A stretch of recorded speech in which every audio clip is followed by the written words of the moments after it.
Hello my friends, आप सुन रहे हैं हमारी कहानी ऑब्सेशन एपिसोड 18। कहानी का टाइटल है अनकंफर्टेबल। तो चलिए स्टोरी को आगे बढ़ाती हूँ। सिंघानिया मेंशन। शनाया नीचे जाकर किचन में जाती है। शनाया देखती है कि मेट्स अपना काम कर रही थी और मारिया ऑर्डर दे रही थी। तभी मारिया की नज़र शनाया पे जाती है। मारिया शनाया को देखते हुए, मैम आप यहाँ? मारिया की बात सुन सारी मेट शनाया को ही देखने लगती हैं। शनाया सबके ऐसे देखने से काफ़ी अनकंफर्टेबल फील होने लगी। शनाया अपने बाल कान के पीछे करते हुए, वो क्या मैं कुछ बना सकती हूँ? मारिया घबराते हुए, क्या हुआ मैम? आपको बनने वाले खाने से कोई प्रॉब्लम है क्या? शनाया जल्दी से, ऐसा कुछ नहीं है मारिया, वो मैं बोर हो रही थी बस इसलिए। मारिया परेशानी से, पर मैम सर को पता चला तो वो बहुत गुस्सा करेंगे। शनाया मारिया को कन्विंस करते हुए, वो सब मैं हैंडल कर लूँगी मारिया, प्लीज़ तुम मुझे कुछ बना लेने दो। मारिया सर हिलाते हुए, ओके मैम। मारिया की बात सुनकर शनाया के फेस पर एक छोटी सी मुस्कुराहट आ जाती है। मारिया मेट्स को इशारा करती है और सारी मेट्स मारिया किचन से बाहर चले जाते हैं। शनाया आगे बढ़कर चारों तरफ देखती है। तब से शनाया यहाँ आई थी तब से वो पूरे दिन रूम में ही रहती थी। वो सच में बहुत बोर होने लगी थी। शनाया खाना बनाना शुरू कर देती है। शनाया का सारा ध्यान खाना बनाने में ही था। उसे पता नहीं था कि कोई है जो उसे अपनी टकटकी लगा के आंखों से देख रहा है। शनाया आटा निकालकर स्लैब पर रखती है। तभी उसे अपनी लोअर बैक में दर्द महसूस होने लगता है। शनाया अपनी लोअर बैक पर हाथ रख लेती है। कुछ ही पल में शनाया के कान में, आर यू डन डॉल? ये सुनते ही शनाया झट से मुड़कर लक्ष्य को देखती है। शनाया हैरानी से, तुम? शनाया। लक्ष्य शनाया का हाथ उसकी बैग से हटाकर, तुम ये सब क्यों कर रही हो डॉल? इस घर में मेट्स मैंने आराम करने के लिए नहीं रखी हैं। बोलते हुए लक्ष्य की आवाज़ में गुस्सा साफ झलक रहा था। शनाया जल्दी से, उन सभी को कोई गलती नहीं है लक्ष्य, मुझे ही खाना बनाना था। लक्ष्य बिना किसी भाव के, वाई? शनाया सर नीचे करके, वो मैं बोर होती हूँ इसलिए, प्लीज़ उन लोगों को खुश मत करना।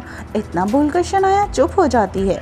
कुछ पल की शांति के बाद शनाया सर उठाकर लक्ष्य को देखती है तो मानो उसकी दिल की धड़कनें कुछ पल के लिए जैसे थम सी गई हों। लक्ष्य सर टेढ़ा करके काफ़ी क्रीपी स्माइल करते हुए शनाया को लगातार देखे जा रहा था। शनाया को डरते हुए देख लक्ष्य की स्माइल और ज़्यादा क्रीपी हो जाती है। लक्ष्य क्रीपी स्माइल करते हुए, टू मच इनोसेंट डॉल। बोलते हुए लक्ष्य शनाया के गाल पर हाथ रखता है। शनाया सीधे खड़ी रहकर लक्ष्य को एकटक सिर्फ देख रही थी। लक्ष्य शनाया के गाल को सहलाते हुए, बाकी सब की फिक्र रहती है डॉल। बोलकर लक्ष्य अचानक से शनाया के जबड़े को कसकर पकड़ लेता है। लक्ष्य शनाया की आंखों में देखते हुए खतरनाक आवाज़ में, तुम्हारे इस फिक्र पर भी सिर्फ मेरा ही हक है डॉल, तुम्हें सबकी फिक्र करने का कोई हक नहीं। बोलकर लक्ष्य शनाया का चेहरा छोड़ देता है। शनाया नम आंखों से लक्ष्य को देखते हुए, तुम मेरे इमोशंस कंट्रोल नहीं कर सकते लक्ष्य। लक्ष्य शनाया के चेहरे पर झुककर, I can control anything doll, anything means anything. बोलकर लक्ष्य शनाया की आंखों में देखने लगता है। शनाया अपनी नज़रें फेरते हुए, हटो। शनाया की बात सुनकर वो बिल्कुल सीधा होकर साइड हो जाता है। शनाया किचन से बाहर चली जाती है और डाइनिंग टेबल के पास पहुंचकर चेयर पर बैठ जाती है। शनाया की नज़र मेट्स पर जाती है जो एक लाइन में खड़ी और डरी हुई सी लग रही थी। शनाया मारिया को देखती है जो उसे ही देख रही थी। मारिया शनाया को कुछ पल देखकर अपनी नजरें फेर लेती है। ये देखकर शनाया कड़वाहट से मुस्कुरा देती है। थोड़ी ही देर के बाद लक्ष्य ट्रे लेकर बाहर आता है और ट्रे टेबल पर रख देता है। लक्ष्य चेयर पर बैठ जाता है। लक्ष्य शनाया की प्लेट में खाना सर्व करता है। शनाया अपनी प्लेट में देखती है, उसकी प्लेट में फ्रूट, कस्टर्ड, यही सब कुछ था। शनाया चिढ़ते हुए, मुझे ये नहीं खाना। शनाया की बात सुनकर लक्ष्य शनाया को देखता है। लक्ष्य को समझ में आ रहा था कि शनाया की पीरियड्स में मूड स्विंग्स होने हैं। लक्ष्य, बिना किसी भाव के जो तुम्हारे सामने है वो चुपचाप खाओ डॉल। शनाया प्लेट आगे करते हुए, मुझे नहीं। तभी लक्ष्य बीच में, डॉल, तुम चाहती हो कि मैं यहाँ पर कुछ करूँ?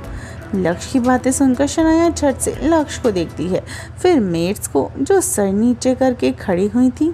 शनाया प्लेट अपनी तरफ करके, मैं खा लूँगी। लक्ष्य तिरछा मुस्कुराते हुए, दैट्स माई डॉल, नाउ ईट। लक्ष्य शनाया को खाना खाते हुए देखने लगता है। लक्ष्य शनाया के हाथ की बनी सब्जी को टेस्ट करता है तो उसके फेस पर गहरी मुस्कुराहट आ जाती है। लक्ष्य शनाया को देखता है जो मुंह बनाते हुए फ्रूट कस्टर्ड्स खा रही थी। लक्ष्य शनाया को क्रीपी नज़रों से देखते हुए मन में, so my doll is also an good cook, do you eat perfect? सोचते हुए लक्ष्य के फेस पर मुस्कुराहट गहरी हो जाती है। लक्ष्य उसी तरह मुस्कुराते हुए धीरे से, परफेक्ट फॉर मी, लक्ष्य ने काफ़ी धीरे से कहा था, इसलिए शनाया को सुनाई भी नहीं दिया। लक्ष्य की फिर से खाना खाने लगा। खाने के बाद लक्ष्य खड़ा होकर बेसमेंट से सुनते ही सारी मेट्स की आंखें डर से फैल जाती हैं। शनाया कंफ्यूजन में लक्ष्य को और फिर मेट्स को देखती है। सभी के चेहरे पर डर देखकर शनाया को बहुत कुछ क्लियर हो जाता है। शनाया खड़ी होकर, लक्ष्य प्लीज़ कुछ मत करो, मैंने कहा था ना, मैंने ही इन सबको बोला था जाने के लिए, इनकी कोई गलती नहीं है। शनाया इतना ही कहती है कि लक्ष्य शनाया को उसकी दोनों बाहों से पकड़कर अपनी तरफ खींचता है। शनाया लक्ष्य के बेहद करीब पहुंच जाती है। लक्ष्य शनाया की आंखों में देखते हुए, डॉल, ये मेरा मेंशन है, यहाँ मेरे रूल्स चलते हैं, मैंने एक बार जो बात कह दी सो कह दी। शनाया हकलाते हुए, पर तुम लक्ष्य शनाया के चेहरे पर झुककर, नो आर्ग्यूमेंट डॉल, छोटी हो तुम और मेरी पनिशमेंट झेलने के लिए बच्ची हो, तो मुझे मजबूर मत करो, बोलकर लक्ष्य सभी मेट्स को देखता है। लक्ष्य की नज़रें अपनी तरफ देखकर सारी मेट्स बेसमेंट की तरफ ही चल देती हैं। लक्ष्य शनाया का हाथ पकड़कर उसे बेडरूम में ले जाता है। लक्ष्य शनाया को बेड पर बैठा देता है। शनाया लक्ष्य को देखती है। लक्ष्य सर्द आवाज में, अगर तुम यहाँ से निकलकर उन्हें बचाने आई सो सारी सज़ा तुम्हें मिलेगी डॉल, बोलकर लक्ष्य चला जाता है। हे फ्रेंड्स, आई होप आपको हमारी स्टोरी का ये पार्ट पसंद आया हो। तो चलिए मिलते हैं कहानी के अगले एपिसोड में। अपना ख्याल रखिए और सुनते रहिए ऑब्सेशन।